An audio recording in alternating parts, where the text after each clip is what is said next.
میرے راستے میں سب سے بڑی رکاوٹ بننے والی میری بانجی تھی. اچھا. ہاں جی. وہ اتنی رکاوٹ کہ میرے لیے بد دعائیں کیا کرتی تھی کہ یہ جس نے اسلام قبول کر لیا ہمارے ماموں جان نے اور ہمارے بچے بچیوں کو گمراہ کر رہے ہیں, تو لٹرلی اس کے میرے لیے دعائیں کیا کرتی تھی جولی اٹھا کے کہ اللہ سبحانہ تعالیٰ جی ان کو واپس عیسائیت میں لے آئے. اور بالآخر میری دعا ان کی دعا پہ غالب آ گئی. آپ تمام احباب کے سامنے تشریف لا رہی ہیں بیٹی چاند احمد. السلام علیکم ورحمۃ اللہ وبرکاتہ. امید کرتی ہوں آپ سب بہن بھائی خیریت سے ہوں گے اور اللہ تعالیٰ ہم سب کے روزے ہمارے اعمال کو قبول فرمائے. میں نا بڑی روتلو ہوں تو اس لیے میری آواز شروع میں ہی رونے والی ہو جاتی ہے. ہاں میں وہی انسان ہوں جو وارث ماموں کے لیے بد دعائیں کرتی تھی, لیکن میں ابھی پیچھے ایک بچی کو بتا رہی تھی کہ وارث ماموں اپنی جھولی اٹھا کے راتوں کو دعائیں کرتے ہوتے تھے کہ چاند اسلام قبول کر لے. تو دعائیں کبھی رد نہیں جاتی, وہ دعائیں جو اللہ سے مانگی جاتی ہیں وہ دعائیں کبھی رد نہیں جاتی. میں نے اپنی 25 سالہ زندگی جو تھی وہ کرسچینٹی میں اچھی خاصی پریچنگ میں گزاری. میں چرچ میں پریچ کرتی تھی, کلام پیش کرتی تھی. ایک آپ کہہ لیں کہ کٹر مسیحی تھی میں, اور ایسی مسیحی تھی جو وارث ماموں کو یعنی بولنے نہیں دیتی تھی فیملی میں. جب مجھے پتہ چلتا تھا کہ آج وارث ماموں فلاں فیملی میں وزٹ کر کے گئے ہیں تو میں اس گھر میں پہنچ جاتی تھی. اس سے پہلے کہ وارث ماموں کی باتیں ان کے ذہن پہ اثر کریں, مجھے خدا کا کلام پیش کرنا ہے, ان کے گھر پہ جا کے دعا کرنی ہے تاکہ شیطان اپنا کام نہ کرے. بیکاز میرے نزدیک وارث ماموں جو کام کر رہے تھے وہ شیطان کا کام تھا, کیونکہ وہ خداوند سے دور کر رہے تھے میرے لوگوں کو. تو میں اس فیملی میں پہنچ جاتی تھی, اپنے لوگوں کو چاہتی تھی کہ وہ خداوند کے ساتھ جڑے رہیں, وہ کبھی خداوند کا انکار نہ کریں, وہ یسوع مسیح کا انکار نہ کریں. یہ سب میری یعنی میں آپ کہہ لیں کہ ایک اسٹرانگ ورک کرتی تھی. مجھے اس چیز کا ڈر رہتا تھا کہ وارث ماموں کی وجہ سے اب مزید لوگ اسلام قبول نہ کر لیں, لیکن کیا پتہ تھا کہ اللہ تعالیٰ مجھے ہی دائرہ اسلام میں لے آئیں گے اور میں ہی وہ شخص بنوں گی جو اسلام قبول کرے گی. CSS کر رہی تھی, میں نے BA کمپلیٹ کیا اپنا, اور اس کے بعد میں CSS کر رہی تھی. اس کے دوران اللہ تعالیٰ نے مجھے یہ توفیق دی کہ اسٹڈی آف ڈفرینٹ ریلیجینس کی کتاب پڑھنے کے دوران یہ سبجیکٹ جب میں پڑھ رہی تھی تو مجھے پتہ چلا کہ اسلام ہی خوبصورت مذہب ہے. اچھا آپ یقین جانیں وارث ماموں رمضان میں قرآن پاک ڈسٹریبیوٹ کرتے تھے اور راشن دیتے تھے. تو میرے بھائی کے ایک جہاں ڈیوٹی کرتے ہیں وہاں ایک انکل تھے, گارڈ تھے, ان کے لیے قرآن پاک لے کے ان سے رکھا ہوا تھا اور راشن بھی لے کے رکھا ہوا تھا. اور میں اس قرآن پاک کو نا چھپا کے اپنی سیف میں رکھتی تھی اور ڈرتی تھی کہ کسی دن میں اس کو کھول نہ لوں. اکثر ایک دو دفعہ پکڑا کہ کھول کے دیکھوں تو صحیح, کوئی نہ کوئی غلطی تو ہوگی نا اس قرآن میں بھی, یہ تو بڑی باتیں کرتے ہیں بائبل کے بارے میں, کچھ نہ کچھ تو ہوگا. لیکن اب یقین جانے ایک ڈر تھا کہ جس دن میں نے اس قرآن کو پڑھا میں اس قرآن کو اپنا دل دے بیٹھوں گی. اور وہی ہوا کہ جب میں نے قرآن پڑھا تو میں اس پر ایمان لائے بغیر نہیں رہ سکی. ایک رات وارث ماموں کو کال کی اور ان سے کہا کہ 2 بجے کا لگ بھگ ٹائم تھا, اور ان سے کہا کہ وارث ماموں مجھے آپ سے ضروری بات کرنی ہے. تو انہوں نے کہا کہ کیا بات ہے بیٹی, کوئی زندگی موت کی بات ہے؟ تو میں نے کہا کہ ایسا ہی سمجھ لیں, میں رو رہی تھی. تو انہوں نے کہا کہ سب خیریت ہے. تو میں نے ان سے کہا کہ بس بغیر کچھ کہے آپ مجھے کلمہ پڑھا دیں وارث ماموں.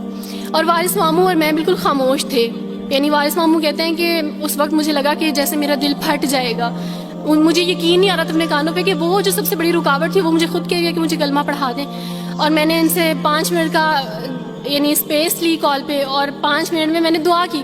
لیکن اس کے بعد میں نے کہا کہ اگر میں حق پہ ہوں, سچ پہ ہوں, تو بس پھر خداوند اس کو ہو لینے دے. اور وہی ہوا, میں نے اسلام قبول کیا اور سوچا تھا کہ CSS کمپلیٹ کرنے کے بعد فیملی میں اناؤنس کروں گی. لیکن اللہ تعالیٰ نے کچھ اور منصوبے بنائے ہوتے ہیں, انسان کے کچھ اور منصوبے ہوتے ہیں. آپ یقین جانے میری فیملی کو جلدی پتہ چل گیا. ایک رات میرے بابا نے وارث ماموں کو گھر بلایا اور ان سے کہا کہ ہم چاند کی شادی کرنا چاہتے ہیں, آپ اس سے پوچھ دیں کہ اگر کسی کو پسند کرتے ہو تو ہم اس کی شادی اس سے کر دیں, ہم جو ہے نا وہ اس کی مرضی کے خلاف نہیں جائیں گے. تو میں نے ان سے کہا کہ آپ ایسا نہیں کر پائیں گے. انہوں نے کہا کہ نہیں ہم کر سکتے ہیں.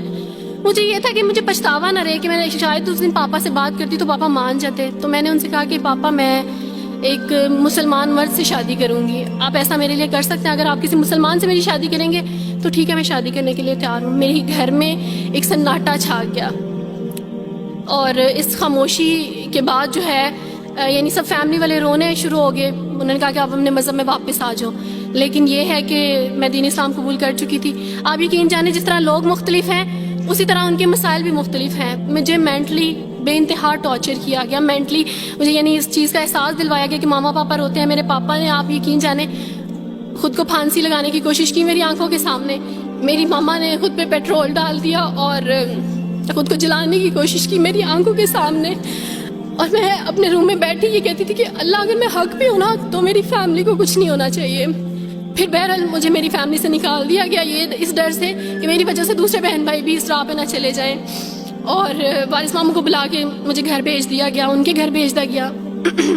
جب میں گھر سے آ رہی تھی تو وارث ماموں نے کہا کہ بیٹی اگر آپ کا کوئی سامان ہے تو آپ لے لیں. تو میں نے ان سے کہا کہ اس گھر سے صرف ایک ہی چیز میرے ساتھ جا رہی ہے اور وہ ہے میرا نام جو ماما پاپا نے مجھے دیا تھا. میں چاند رات پہ پیدا ہوئی تھی اس لیے انہوں نے میرا نام چندہ رکھا تھا. بس وہ نام لے کے آئی. آپ یقین کریں ہمیں کہا جاتا ہے جبرن اسلام قبول کیا جاتا ہے. اسلام قبول کرنے کے بعد وہ جبر کیا جاتا ہے کہ آپ سوچ بھی نہیں سکتے. آپ کو اپنے ماں باپ سے ہی ملنے نہیں دیا جاتا, آپ کو اپنے ہی چھوٹے بہن بھائیوں کے پاس نہیں جانے دیا جاتا. آپ میں ہاسپٹل میں تھی ڈیلیوری کے ٹائم. آپ یقین جانے میرے پاس کوئی بھی نہیں تھا جو مجھے بیڈ سے اٹھا کے بٹھا سکتا.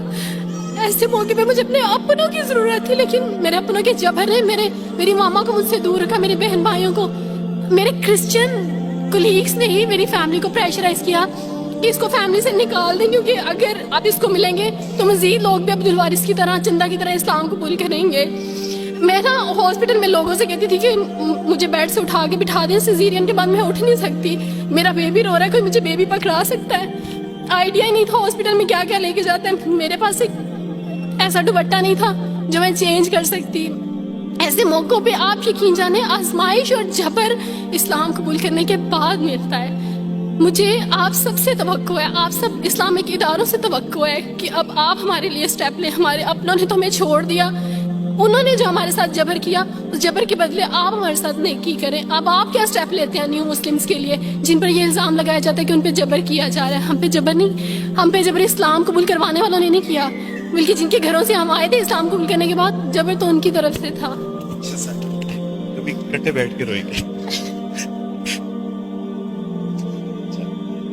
جب گھر میں بتایا تھا کہ اس نے اسلام قبول کر لیا تو ایک سناٹا چھا گیا, اور وہ ایسا سناٹا تھا کہ جس کی چیخیں آج تک سنائی دے رہی. ماں ملنے کے لیے تیار نہیں ہے, باپ ملنے کے لیے تیار نہیں, بھائی ملنے کے لیے تیار نہیں ہے, خاندان نے بائیکاٹ کر دی.